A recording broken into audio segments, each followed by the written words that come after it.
Plaisir de vous savoir très nombreux en cet instant pour vous informer. Mesdames et messieurs, bonjour et bienvenue à cette grande édition du journal télévisé sur la chaîne des références. Tout de suite, on découvre les sommaires. Arrivé ce lundi à Beni, dans le Nord Kivu, le Premier ministre Jean-Michel Sama Lukonde est allé s'imprégner de l'évolution de l'état de siège décrété dans cette partie du pays par le président de la République. Conflit entre les étudiants et les enseignants de l'université de Bunia en Ituri, le ministre de l'ESU, Mouindo Nzangi, a joué un rôle très important, celui des pyromanes.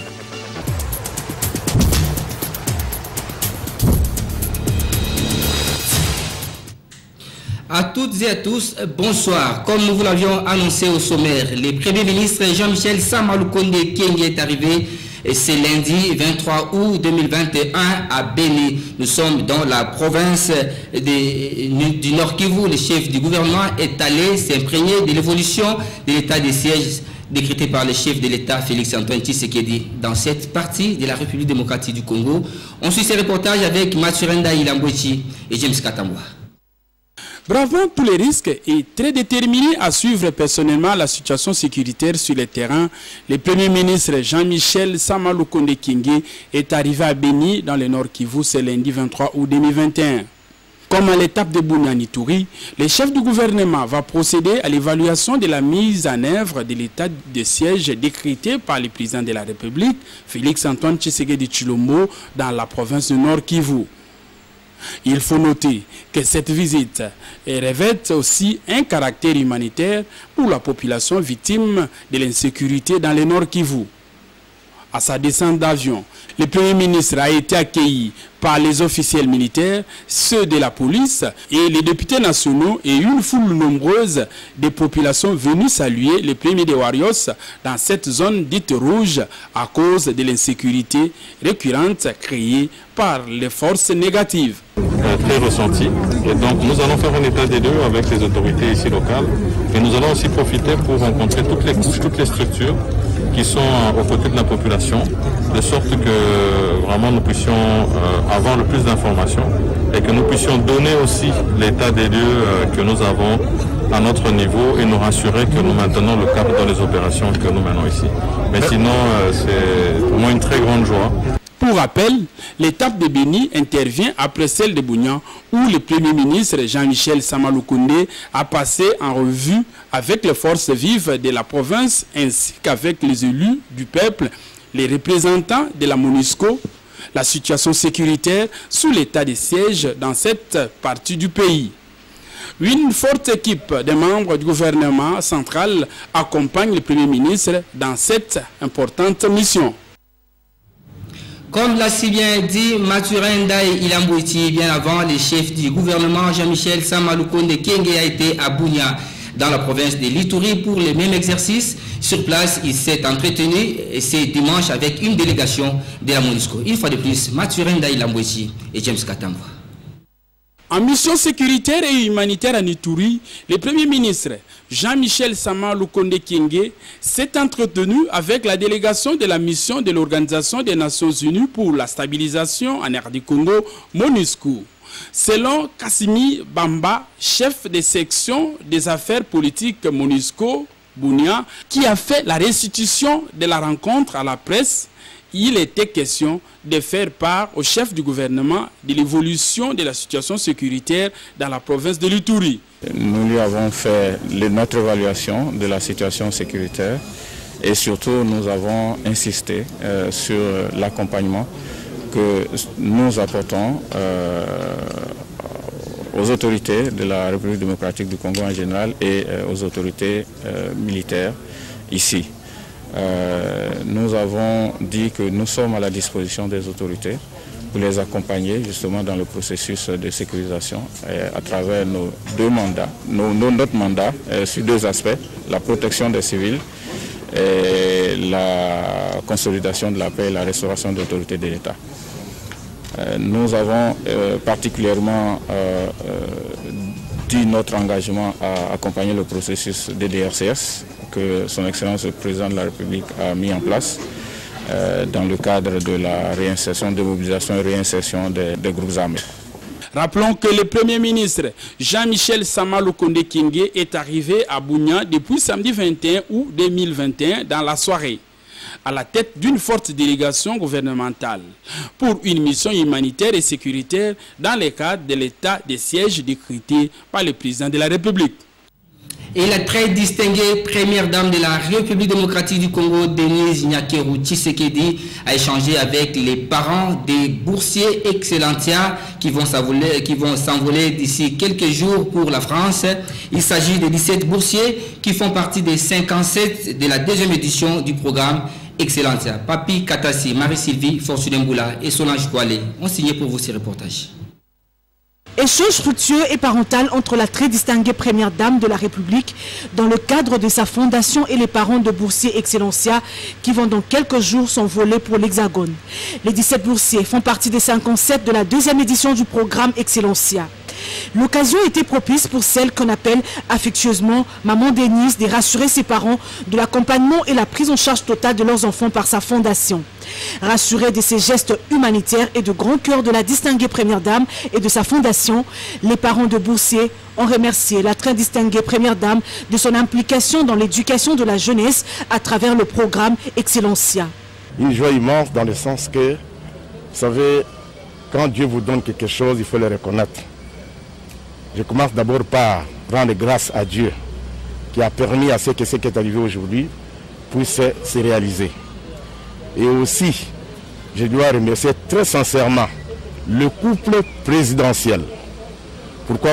Parce que vous savez très bien que la femme ne peut pas agir sans le concours de son mari. Et j'estime très bien que la distinguée première dame, avec le soutien et le concours et la volonté de son mari, ce qu'ils font pour soutenir l'élite intellectuelle congolaise, sincèrement, ça mérite des remerciements et des félicitations. À l'occasion, l'épouse du chef de l'État s'est donné le devoir de répondre à toutes les préoccupations des parents. La présidente de la fondation Denise Nyakeru leur a rappelé du rôle que devrait jouer chacun d'entre eux, celui d'encourager l'élite de demain. En guise de remerciement, les parents ont remis un présent, un tableau peint du couple présidentiel.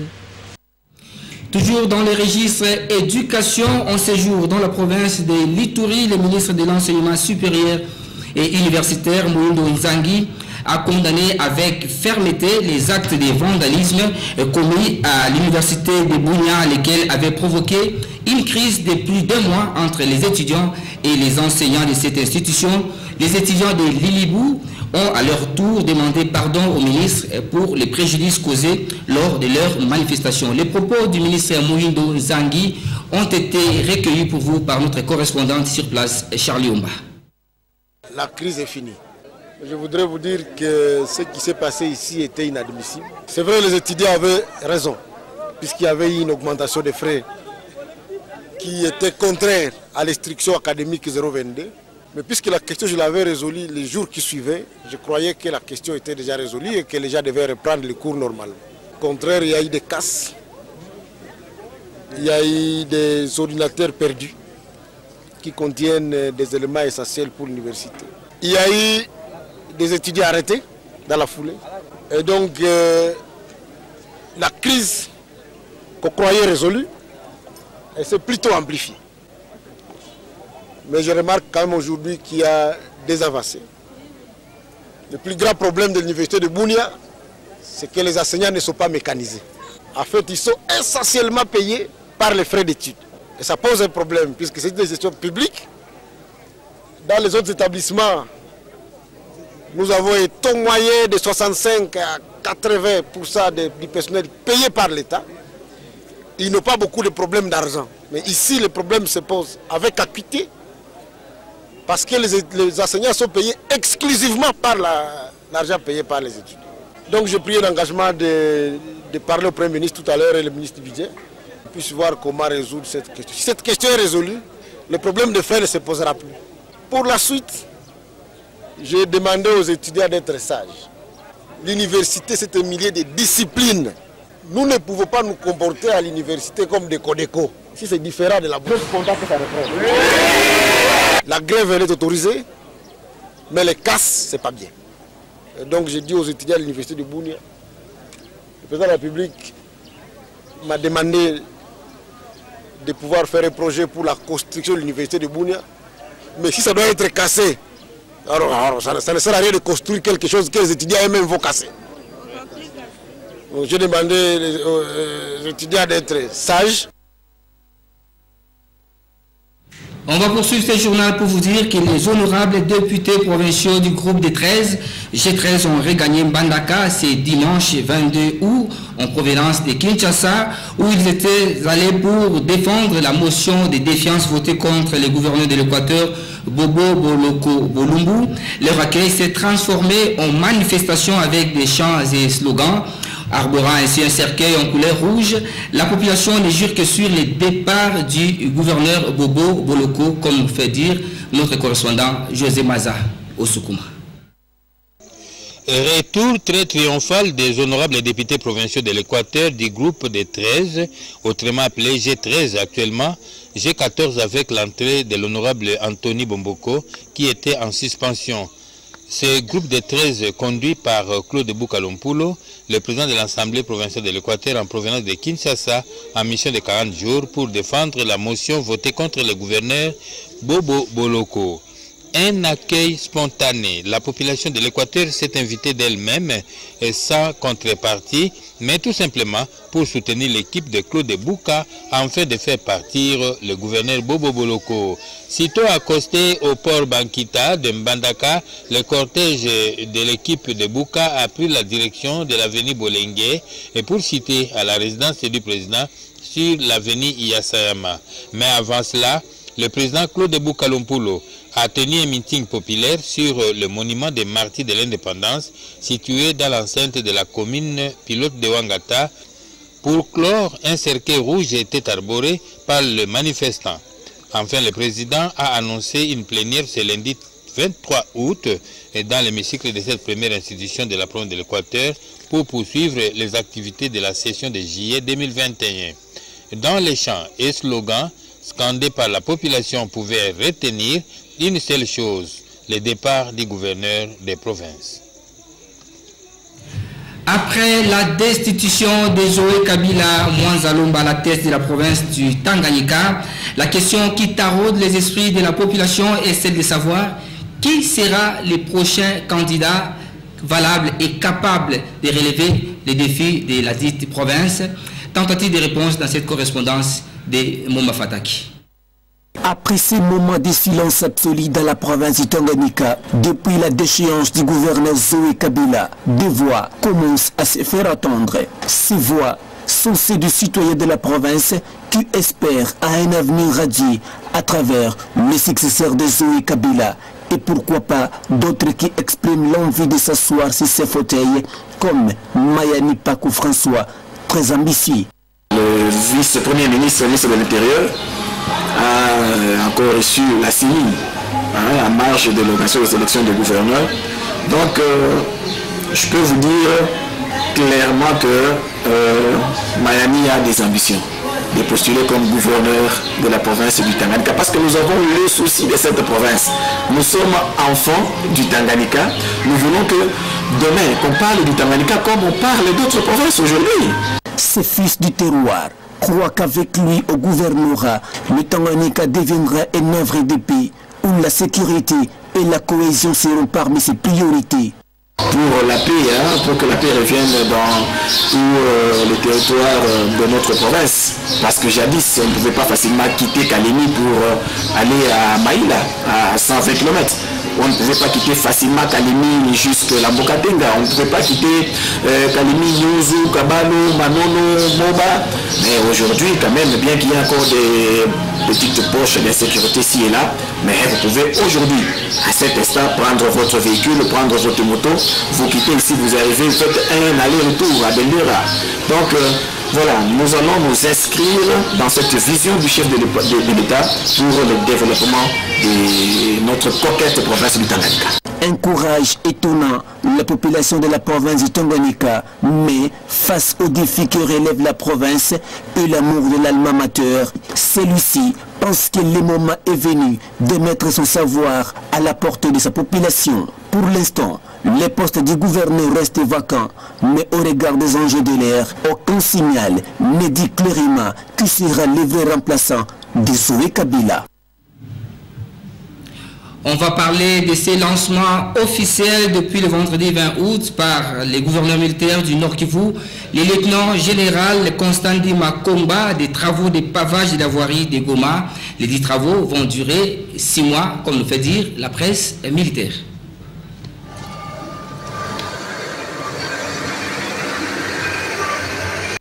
Lancement officiel des travaux de pavage de la voirie de Goma, c'est vendredi 20 août par le lieutenant général Ndi Makomba Constant, gouverneur militaire de la province du Nord Kivu.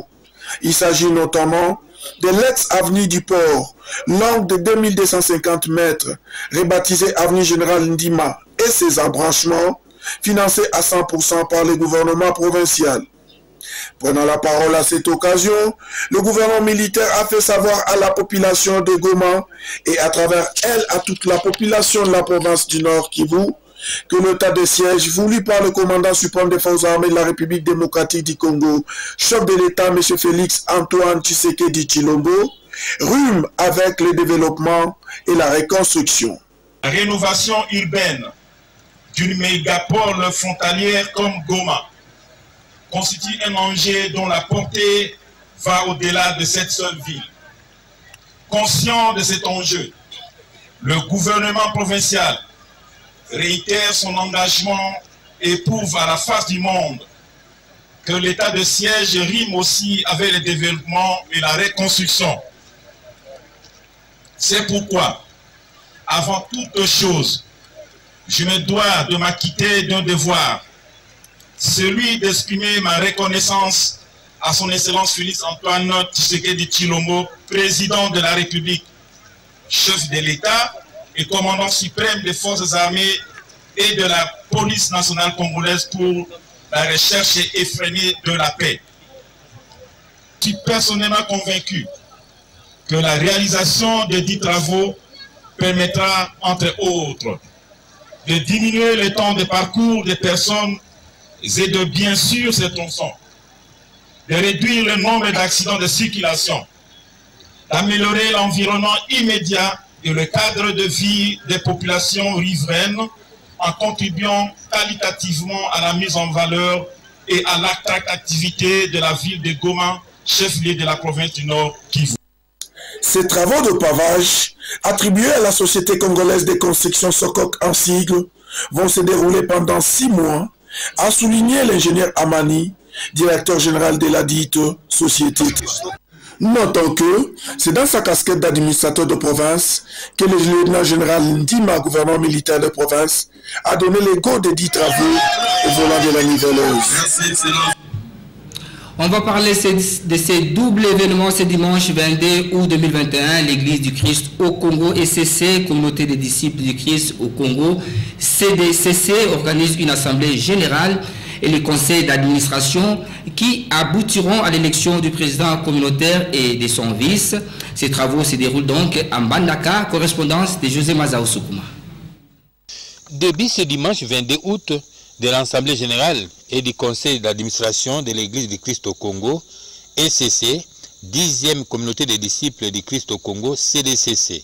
Tout a commencé par le culte d'ouverture de l'Assemblée générale, édition 2021, avec thème « Fortifions-nous maintenant et travaillons », tiré de AG, chapitre 2, verset 4.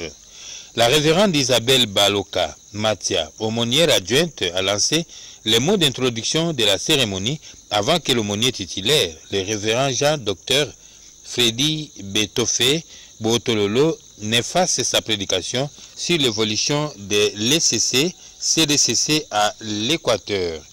Plusieurs intervenants, dont le vice-président communautaire, le révérend Clément Poutou-Yonganga, le président communautaire et représentant légal, le révérend pasteur Louis Eliki Bonanga, suivi de la révérende Ikete Ngetele, coordinatrice femmes, familles et enfants, pasteur surveillant principal de Mbandaka, révérend Ngoy Bonjokote, ont pris la parole successivement.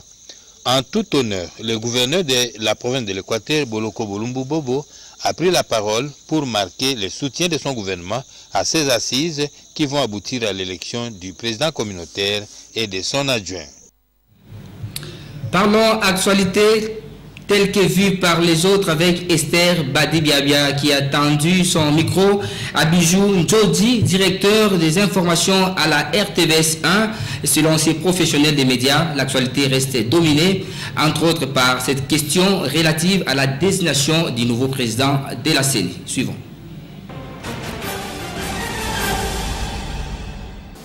En République démocratique du Congo, s'il faut parler de la grande actualité, c'est le processus électoral. Vous savez que depuis les pères de notre indépendance, ils avaient opté que ce pays soit géré dans la gouvernance démocratique. Par la gouvernance démocratique, c'est-à-dire que les dirigeants doivent être choisis librement par le peuple à travers ce que nous appelons les élections. Malheureusement aujourd'hui, avec cette gouvernance démocratique, ça pose problème au niveau des confessions religieuses. J'ai dit malheureusement. Et c'est comme une malédiction pour la République démocratique du Congo que cela ne soit pas dans les chefs des acteurs politiques, mais des confessions religieuses, c'est-à-dire des gens qui se disent serviteurs des dieux. Parlons sport. Dans ce journal, Willy Mandala a été élu à l'unanimité président du Football Club Renaissance du Congo. Il succède donc à l'évêque Pascal Mukuna. C'était à l'issue de l'Assemblée générale extraordinaire et élective organisée samedi 21 août 2021 à l'espace Bahari. Nous sommes au quartier Mimosa dans la commune d'Ngalema. Était présent pour le compte d'Antenne A, Patrick Borel-Mukendi. Il faudra désormais retenir ces noms. Willy Mandala, c'est à la majorité des voix qu'il a été porté à la tête du Football Club Renaissance du Congo, au cours d'une assemblée générale extraordinaire et élective organisée samedi à l'espace Bahari à Mimosa dans la commune de Ngalema. Willy Mandala prend la place de l'homme fort et fondateur de cette équipe, l'évêque Pascal Mukuna. Ce dernier est par ailleurs promu au conseil d'administration de l'équipe Orange. 7 ans depuis sa création, le Football Club Renaissance connaît à ce jour son deuxième président après Mukuna Pascal. Mandala a été élu avec 65 voix sur 74 votants. Ce nouveau comité est composé de 9 personnes, dont Babi Balikuna, vice-président, secrétaire sportif André Toutonda, son adjoint Thierry Waema, Amouli Abraham, trésorier général, et de plusieurs conseillers. Willy Mandala a remercié les Rennais pour la confiance placée en lui.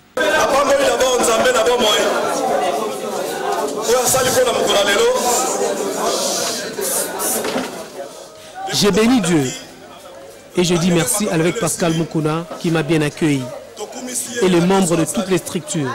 Je vous dis aussi un grand merci.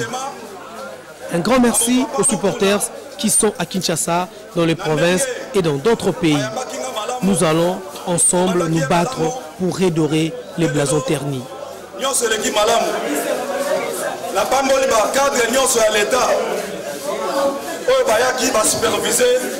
Après des élections, c'est maintenant un climat serein et de paix qui doivent régner au sein de la famille Orange, car la Ligue nationale de football reprend dans quelques semaines et la Renaissance du Congo, qui a des ambitions gigantesques, jouera l'édition 2021-2022 avec l'idée d'aller chercher une place en Afrique.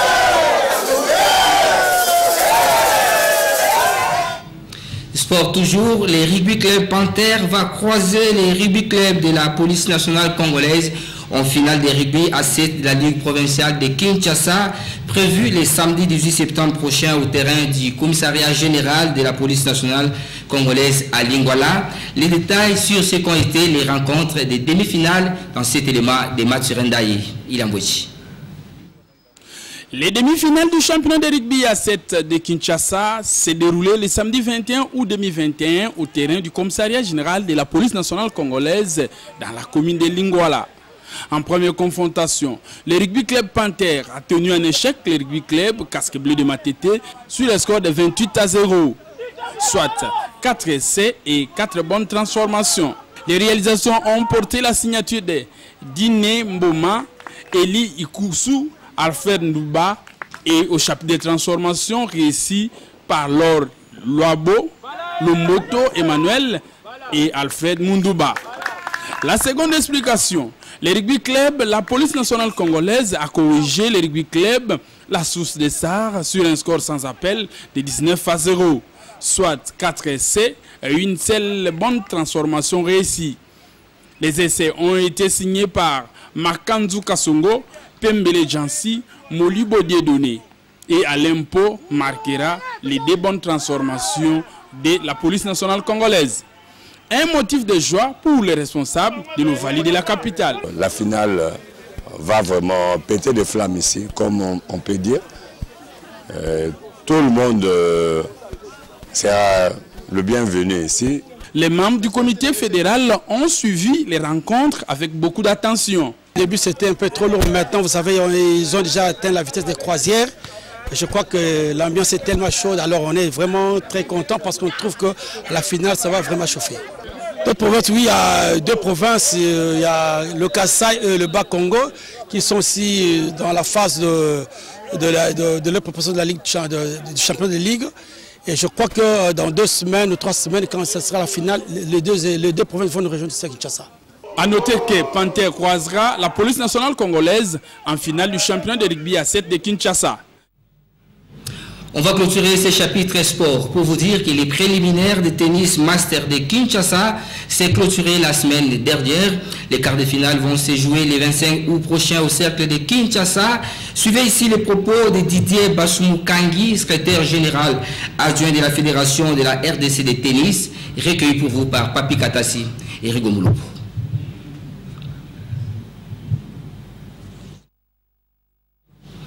Je vous le disais, les préliminaires de tennis master de Kinshasa s'est clôturé la semaine dernière. Les quarts de finale vont se jouer le 25 août prochain au cercle de Kinshasa. Je vous propose de suivre les propos de Didier Basumukangi, secrétaire général adjoint de la fédération de la RDC de tennis, et recueilli pour vous par Papi Katassi, Mela Kumbundu et Rigo Moulopo. Nous avons terminé le préliminaire en beauté.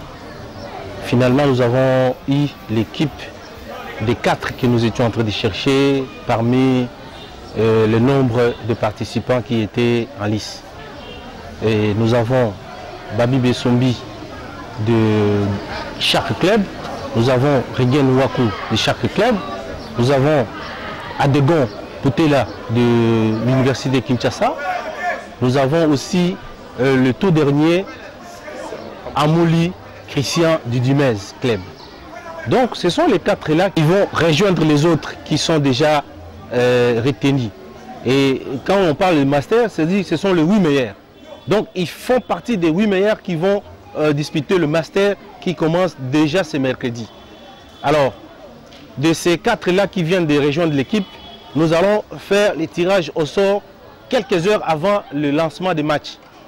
Nous lançons un appel à tous les athlètes, les professionnels de tennis qui sont ici présents à Kinshasa pour le master, d'être là aux alentours de midi, à partir de midi, 13h, de midi à le mercredi de la semaine qui commence, pour les tirages au sort, et directement nous allons lancer le master de Kinshasa tant entendu.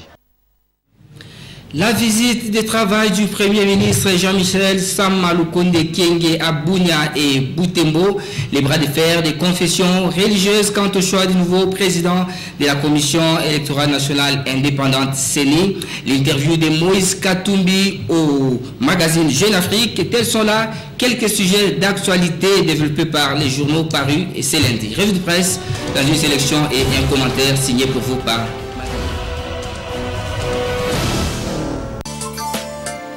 Bonsoir et bienvenue à cette revue de presse. Après Bunia, cap aujourd'hui sur Beni. Sama Lukonde, en mission humanitaire et sécuritaire à l'est du pays, nous renseigne la prospérité. À peine arrivé à Bunia, ville institutionnelle de la province de l'Ituri, le Premier ministre a présidé une réunion du Conseil de sécurité élargi à laquelle ont pris part le Conseil du Premier ministre, les maires de ville, le gouverneur militaire, poursuivant ses audiences avec les agences humanitaires des Nations Unies. Gloria Lazik, chef d'antenne OCHA, a affirmé que dans la province de l'Ituri, il y a 2,8 millions de personnes qui sont déplacées. La Dumbi, unie par le sort, séparée par le destin. Après leur bataille à Genève, en Suisse, le sort a voulu qu'ils se retrouvent dans le cadre de l'Union sacrée de la nation pour venir à bout du FCC de Joseph Kabila. Mais au fond, les deux ne partagent pas le même destin.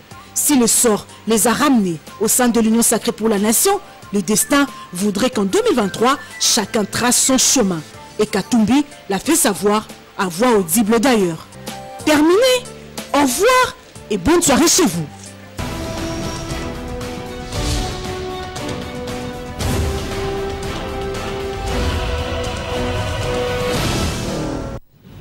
Voilà qui met fin à cette grande session d'information. Merci à vous tous de l'avoir suivi. Au revoir.